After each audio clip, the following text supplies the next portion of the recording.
कैसे मिल जाएगा नाम पर वोट? मेरे को जानता नहीं है। देखिए, मुझे लगता है कि अभी तक तो मोदी जी ने तमाम वोट जो अपने नाम पर ही मांगे। बहुत हुई महंगाई की मार, अब की बार मोदी सरकार। बहुत हुआ महिलाओं पर अत्याचार, अब की बार मोदी सरकार। तो नाम पर वोट मांगने वाले तो मोदी जी थे, और वो नाम अब पूरी तरह से आरएसएस ने कर दिया खारिज। क्या मोदी जी के नाम पर या हिंदुत्व के नाम पर, केवल इस नाम पर हम जीत नहीं सकते हैं, और कर्नाटक इसका जीता जागता उदाहरण है। ये तो आरएसएस कह रही है। अब बात आती है काम की। काम अभी पूरा देखा पिछले 77-78 दिनों से किस तरह से मणिपुर जला है, और किस तरह से डबल इंजन की सरकार वहाँ पर आग में दरस्त होकर जिस तरह से पूरे मणिपुर को झोंक दिया है। उसके बाद भी आप कहते हैं कि काम बहुत अच्छा है। देश के ऊपर 4 गुना के करीब, 3.5 गुना के करीब कर्जा बढ़ा दिया। एक किसान के ऊपर 32,000 रुपये का कर्जा था, वो 74 पर पहुंच गया। बेरोजगारी और महंगाई हाईएस्ट है। 1150 रुपये का सिलेंडर है। चीन घुसकर बैठा है, मोदी जी क्लीन चिट दे रहे हैं। उसके बावजूद आप कहते हैं कि काम पर वोट मिलेगा? नहीं। की पीड़ा पर जिसने सुंदर गीत सुनाया। बातें तो इनकी बहुत अच्छी होती हैं। बातें तो ऐसा लगता है कि देश को बदल के रख देंगे।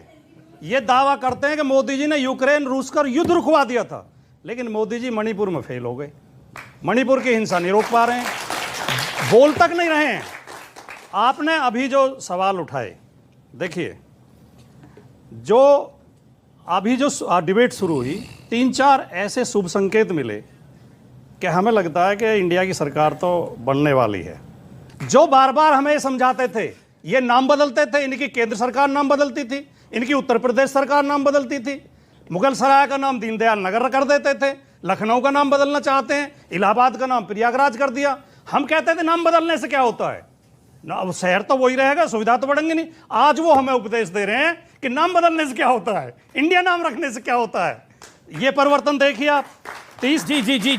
तीसरी बात इन्होंने कहा, नाम पर नहीं काम पर वोट मिलेगी। जो 38 पार्टियां एनडीए में हैं, पहली बात तो जो अहंकारपूर्ण घोषणा लोकसभा के अंदर की गई थी, एक अकेला सब पर भारी, वो खोखली साबित हो गई। अकेला इतना डरा कि ऐसे ऐसे दल इकट्ठे कर लिए जिनके नेताओं के नाम सुधांशु जी भी नहीं जानते। अरे देवा, ये गड़बड़ है बाबा। मेरा दावा है उनके नाम ये भी नहीं बता सकते उन नेताओं के। और ये 38 जो पार्टियां हैं, अमीश जी, लेकिन आपने मैं आखिरी 2 बात जी, ये जो 38 पार्टियां हैं, 24 तो इनमें ऐसी हैं जिनका आज तक खाता ही नहीं खुला है, जिनकी कोई सीट नहीं। सही बात आप कह रहे हैं, 24 का खाता नहीं खुला है। आपका सही है। जी 11 पार्टियां नॉर्थ ईस्ट से हैं, जहां से कुल 25 लोकसभा सीट आती हैं। सर है तो बताना चाह रहा हूं कि संख्या बढ़ाने के लिए देश में 1200 पार्टियां रजिस्टर्ड हैं जी। संख्या तो 1000 तक भी ले जाएंगे, लेकिन उनकी हैसियत क्या है? यही नहीं, अभी और सुनिए शर्मा, एक स्पेसिफिक सवाल। जैसे बीजेपी के साथ, मतलब एनडीए के साथ 24 दल ऐसे हैं जिनका कोई सांसद नहीं है। दिल्ली में आप आम आदमी पार्टी ने आपकी सरकार को हराया। पंजाब में आपकी सरकार को, यानी कांग्रेस की सरकार को हराया। और सिर्फ हराया नहीं, दिल्ली में तो 2 टर्म में इस तरह की सिचुएशन हुई।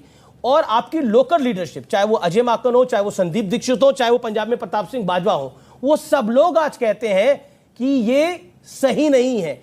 क्या आपको लगता नहीं है कि वही गलती जो मुलायम सिंह यादव को सीएम बनाने की कांग्रेस ने करी थी, जो लालू यादव को सीएम बनाने की कांग्रेस ने करी थी, जो अरविंद केजरीवाल को सीएम बनाने की गलती करी थी, और क्या वही गलती आप लोग कर रहे हैं? अरे कौन भौंक रहा है ये बदतमीज? देखिए, मुझे लगता है 1989 के बाद से देश के अंदर गठबंधन की ही सरकारें हैं, और बीजेपी ने शायद हिंदुस्तान की कोई पार्टी नहीं छोड़ी होगी जिसके साथ मिलकर सरकार नहीं बनी। जी, चाहे पीडीपी हो, चाहे नेशनल कॉन्फ्रेंस हो, चाहे कोई पार्टी रही हो, इन्होंने कोई पार्टी नहीं छोड़ी। चाहे मायावती जी हो, सब लोगों के साथ इन्होंने सरकारें बनाई। और आज तो हालत ये है कि बीजेपी दूरबीन लेकर ढूंढ रही है कि किस किस को साथ मिलाया जाए। हो सकता है हमसे गलती हुई हो सकता है हमने जल्दबाजी में कदम उठाया हो, तमाम तरह के सवाल हो सकते हैं। आम आदमी पार्टी के तमाम विषयों के साथ हो सकता है मेरा आज भी पर्सनल लेवल पे भी मतभेद हो, मेरे नेताओं का भी मतभेद हो, लेकिन आपके बीच में वो नहीं बोले। ठीक है, आपके बीच में वो नहीं बोले। Give him 30 second. आप थोड़ी देर कविता याद करो पहले, उसके बाद बोलना। डस्टबिन लेके खोज रहे हैं। मैं समझता हूं कि आज अगर पूरा विपक्ष जिसमें मतभेद भी है, और अगर वो एक इकट्ठा होकर मोदी जी के खिलाफ आ रहा है, जिस मंच में 7-8 मुख्यमंत्री बैठे हों और पूरे हिंदुस्तान में कोने कोने से मुख्यमंत्री वहां पर बैठे हों, तो ये समझ लीजिए कि देश की सरकार कितनी अनपॉपुलर है, देश की सरकार के खिलाफ कितना बड़ा माहौल है।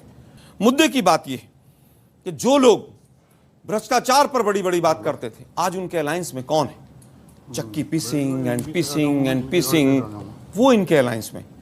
एक तरफ 24 घंटे पहले देश के प्रधानमंत्री कहते हैं कि मैं भ्रष्टाचार से सबको, मैं एक अकेला सब पर भारी, और फिर तमाम वो छगन भुजबल से लेकर तमाम लोग जिनके खिलाफ ईडी के तमाम केस थे, वो सब भाजपा में आ गए। ठीक है, ये बड़ी अच्छी बात कही आप। तो हम केवल ये कहना चाहेंगे कि जो बीजेपी की वॉशिंग मशीन है, वो वॉशिंग मशीन भी अब फेल हो जाएगी। Very dangerous. आलोक जी, क्या आपको लगता है पटना से बेंगलोर तक मतभेद की जो खबरें आई, क्या आपको लगता है एक सवाल जनता के मन में आएगा, ये गठबंधन कितना टिकाऊ होगा? क्योंकि अभी से मतभेद है, कल को आपकी सरकार बन गई, इंडिया वाली सरकार ये बन गई, तो कभी ममता नाराज हो जाएंगी, कभी स्टालिन नाराज हो जाएंगे, नीतीश तो अभी नाराज हैं, आगे भी नाराज हो सकते हैं। अरविंद केजरीवाल को कैसे आप लोग हैंडल करेंगे? आप खुद दिल्ली से आते हैं, आपको ज्यादा पता है। तेरा तो गेम बजाना पड़ेगा। देखिए, मुझे लगता है न्यूज़ 18 को पता नहीं चला, मीटिंग के बाद लाठियां चली थी वहां आपस में। आप लोग बताइए जनता को ये बात कि वहां लाठियां चली, तलवार निकले, छालू चक्कू चले, बताते क्यों नहीं आप लोग? अभी कौन बनेगा करोड़पति के सवाल थे, नड्डा जी के खिलाफ कौन लड़ा था? जरा 1 करोड़ का सवाल है, बताएंगे जरा कौन लड़ा था? नड्डा जी के खिलाफ किसने चुनाव लड़ा था जब वो अध्यक्ष बने थे? हमें तो पता, प्राइमरी मेंबर भी नहीं थे उस दिन उनका एक्सटेंशन हुआ। क्या बच्चों जैसी बात करते? बताइए ना कौन लड़ा था? नड्डा जी राष्ट्रीय महामंत्री थे, कह रहे प्राइमरी मेंबर नहीं थे, मतलब बचकाने बन के हद होती है यार, कोई भी बात बोलने की। उनके खिलाफ कौन लड़ा? ठीक है राजकुमार भाटी, आलोक उनके खिलाफ कौन लड़ा? दूसरा करोड़पति का सवाल सुनिए। हाँ बताइए। एनडीए की ये मीटिंग हुई, उससे पहले कब हुई थी? कौन सी तारीख को हुई थी? पिछले सत्र से पहले, हर सत्र से 2 दिन पहले होती है। कोई मीटिंग नहीं, हर सत्र से 2 दिन पहले होती है, आपको नहीं पता है? मैं न्यूज़ 18 को चैलेंज करता हूं उस मीटिंग के वैसे दिखाएं। वैसे बताऊं, अब तीसरा सवाल, वैसे एक लाइन बताया आपको, सुनिए ना, छोड़िए ना, सुनिए एक लाइन बताया। कौन बनेगा करोड़पति का तीसरा सवाल? करोड़पति का सुनिए ना जरा, विद ऑल ह्यूमिलिटी, अगर मीटिंग हुई थी तो उसकी खबर नहीं पहुंची अब तक। नहीं, उसका कारण है, आपको बता रहे हैं। कारण ये है, कौन बनेगा? हर सत्र से 2 दिन पहले होती है, मगर इस बार चूंकि इन्होंने मीटिंग कर ली थी, इसलिए लोगों को लगा वो मीटिंग ज्यादा सरफेस पे आ गई। कौन बनेगा करोड़पति का तीसरा सवाल? अरे कोई पैसे भी दे रहा है कि सही सवाल ही भाई। पूछे जा रहे हैं? इधर से पूछते हैं, उधर से पूछते हैं। बीच में ना बोल, थारे माथे पर लिखा है बीच में ना बोल। जी जी ये तो सही, 1,76,000 करोड़ का घोटाला हुआ, कितने लोग जेल में, उसका एक